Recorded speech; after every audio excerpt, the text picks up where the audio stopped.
Бүгінгі өмірін сәтті өтіп, ашық сабақтан керемет орындап шық. Алда көңілден сабаққа қатысуыңа белсенді сәттілік тілеймін. Әзірге бүгін сабаққа қатыстыңыз. Рахмет. Ашылып бүгінгі күніне сәттілік тілеймін. Жақсы, рахмет. Онда олай болса.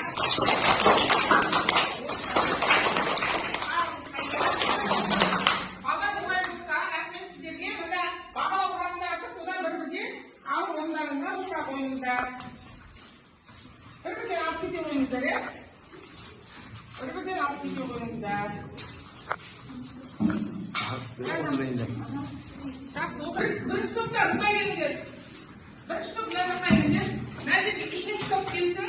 Мұндай екінші топ келсін, я. Келдетіп, саңлақтарыңыздың жоғары қараңыздарды алып ойыңыздар.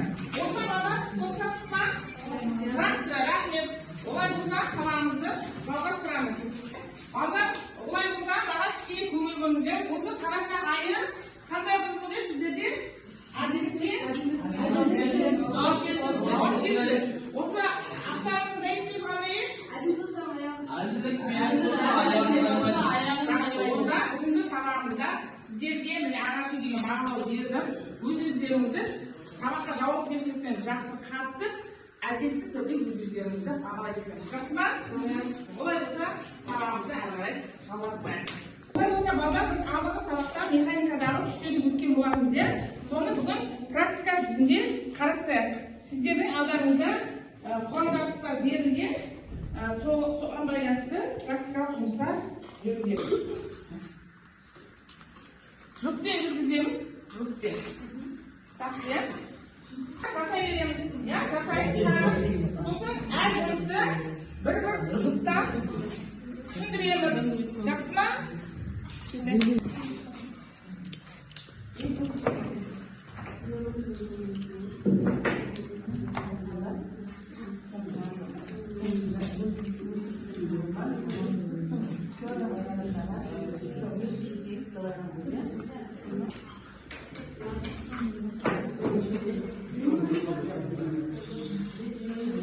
Nasıl oldu ya?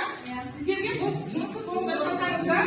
3 айдан қойылады қазір. Ана бағалау қарамызды босқа қояды. Кім бастайды? Азаматтың әйелде ма? Жақсы. Қалған бала кеш алып тыңдайды, я?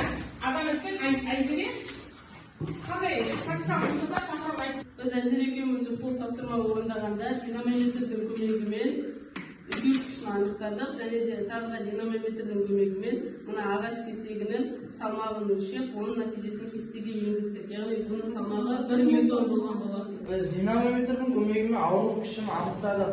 Динамометрмен F1 аулық күшін өлшедік. Бұл жерде мына денемен динамометрдің арқасында осыны өлшеп 0,8 грамм 0,8 ньютон алған болатынбыз. Және де біз эффектіні табу үшін әуелі денені граммен өлшеп алып, бізде грамда 88 шықты, ал оны килограмм айналаған кезде 0,188 шыққан болатын. Және оны формулаға салып, 10-ға көбейткен кезде бізде 88 ньютон шыққан болатын. Немен өлшедік? Динамометр. Немен басты? Электрондық көрінді. Жақсы, рахмет. Келсеңіздер алда? Жақсы, олай болса, барлығыз жақсы жұмыс жасадыңыздар, өздеріңізге 3 пайда қойыңыздар. Бұл тапсырма 3 пайға арналған, я? Бәріміз жасадық. Жақсы отыра қойыңыздар.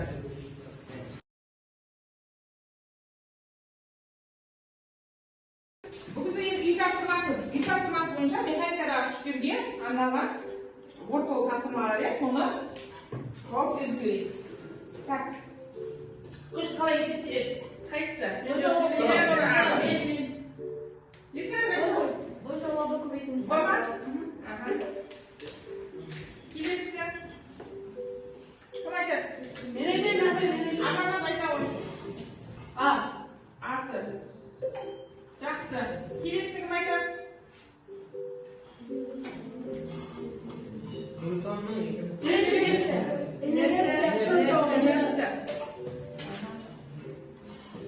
Ньютон, мынада нені түсіндіреді?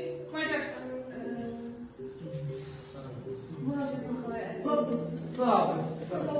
Сама? Ал көрейік. Ана, дұрыс айтты. Келесі инет дегеніміз не? А деген, өте жақсы. Масса.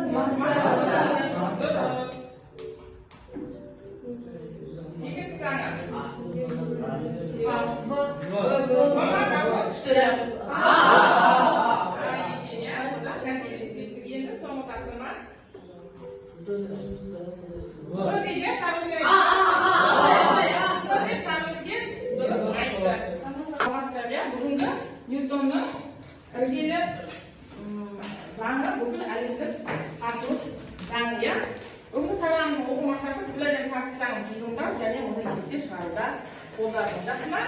Иә. Олай болса, сіздерге Ньютонның өзінің видеосын ұсынамын. Осы бүкіләлем тартылысының туралы. Ньютон ағылшын физигі, математигі, астрономы боламын.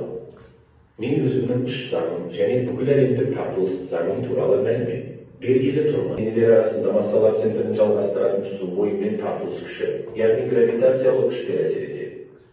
Сонымен 1678 жылы механиканың негізгі заңдары болып табылатын бүкіләлемдік тартылыс заңын аяқтадым. Бұл заңның тұжырымдамасы екі дене бір-біріне массаларының көбейтіндісіне тура пропорционал, ал ара қашықтықтарының квадратына кері пропорционал күшпен тартылады. Мұндағы бір және еңбек өзара әрекеттесуші екі дененің массасы, r денелердің ара қашықтығы, ал g гравитация тұрақтысы. Ньютон не деді?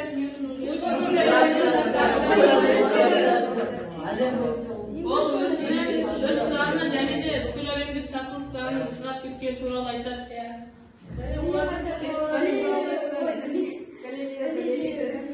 өзінің тұжырымдамасында сол туралы айтып кеткен болсын, бірақ ол нақты ол заңның жобасын сақтаған болады. Жақсы, рахмет. Сонымен бүкіләлем қатысушының тарихы дейді, 1-15 ғасырдың соңында Иса Ньютон бүкіл әлем тартылыстарын тұжырымдайды. Одан кейін бақылау кезеңінде Ньютон табиғат заңдарын зерттеп еркін түрде бақылайды. Заңның ашылуы Ньютон барлық денелерге анықтайды, барлық денелерге тартылыс күші әсер етеді деп анықтайды. Енді кітапта оқулықтарымыз ашылып тұр. Мына жерде бүкіләлем тартылыстарының формуласы. Сол оқулықтарымызға қарап айтып жіберсеңіздер, мен жазып жіберейін. Бүкіләлем тартылыстарының формуласы. G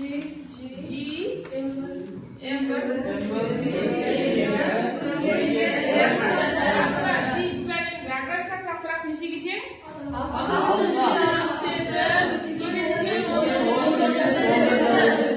Неше бірлігі?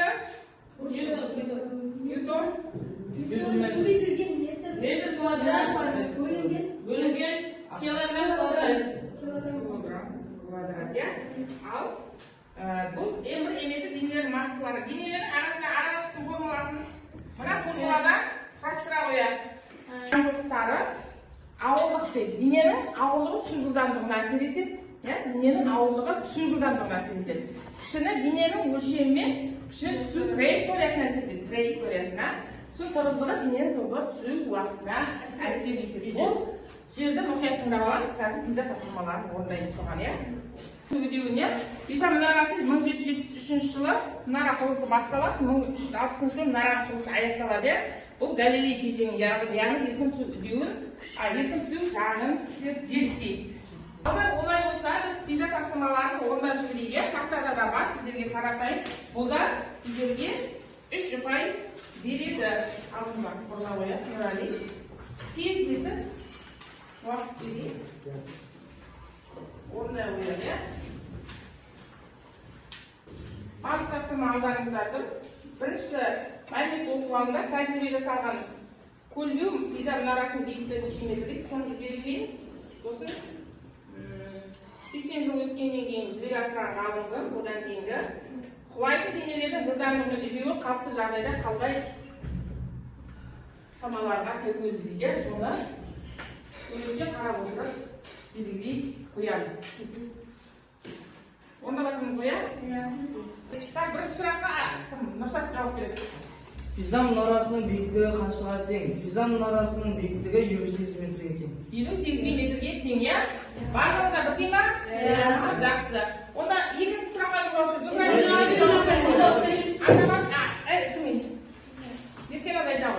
Галилей өз өмірімен денелерді ауасы кеңістікке түсіру тексере алады.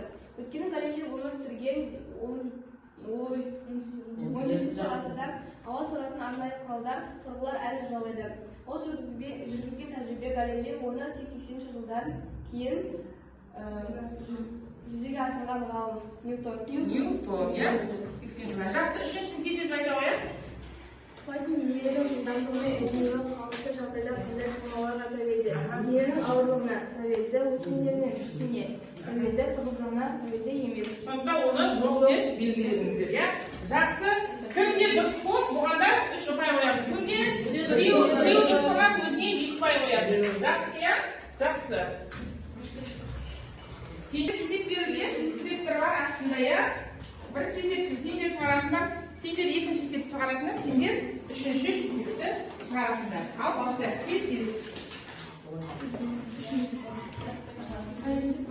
3. Бізге бұл жерде балалар өзара тапсырысшыны анықтаңдар деп тұр.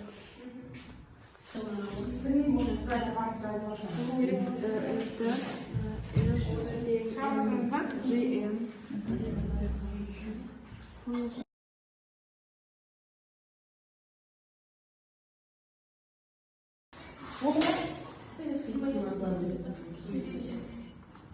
До конца же завиш?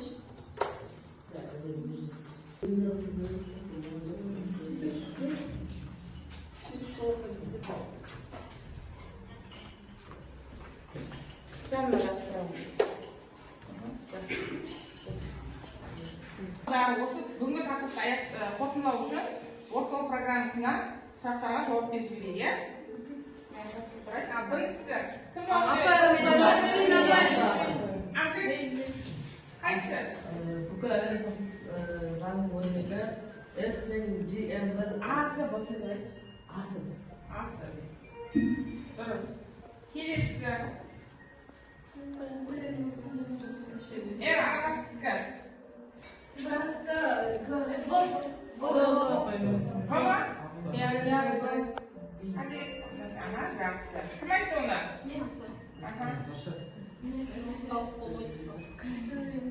Массыныкі дейді. Ең кең В.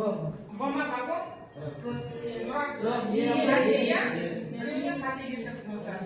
Жақсы. Келесі. Графикалық сұрақтың мәні?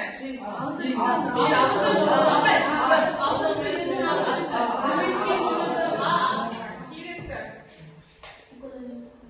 Анықтамасы. Кім айтты? Өте жақсы. Рахмет. Өте жақсы жауап бердіңдер. Тек қана рұқсатпен басқаныңыз қателескен жоқпыз. Жақсы. Олай болса, балдар бүгінгі сабаққа жақсы түсіндік қой, иә? Әркім өзінің ұпай санын қойып алады, және есептен шығарылғанына байланысты, иә? Бұл үш есепке тоғыз шығарғанда 3 ұпай, бір есеп үлкен шығарғанда 2 ұпай, сөйтіп өздеріңізді бағалап отырыңыздар, иә? Олай болса, бүгінгі ашық сабағымызға рефлексия жасап жіберейік, иә? Эльнұра айтып жүресіз, иә? Өзіңізді. Рахмет. Жақсы. Мен сабақты бүгін орташа түсіндім, мен ғана әлде есепте шығарып беремін. Жақсы. Рахмет, иә? Тағы кім шығар? Мен. Кел, рахмет. Маған бүгінгі сабақ қызықты болды, әрі түсінікті болды. Жақсы. Жақсы, саңғы іштеңізді.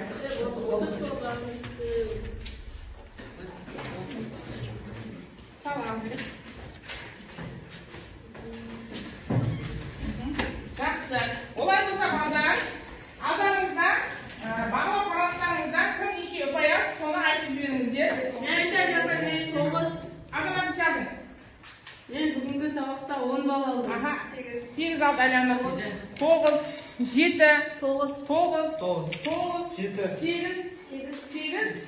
7, иә? Осы бағаларыңыздың барлығын білім классқа қоямын, иә? Әркім өзі бүгінгі сабақта әділ бағалар деп білемін. Үйге тапсырма, осы түрлермен тапсырамын оқимыз, және артында жаттығу бар, иә? Сол жаттығудағы есептерді шығарып береміз. Бүгінгі сабаққа қатысқандарыңызға көп рахмет. Сабақ осымен аяқталды.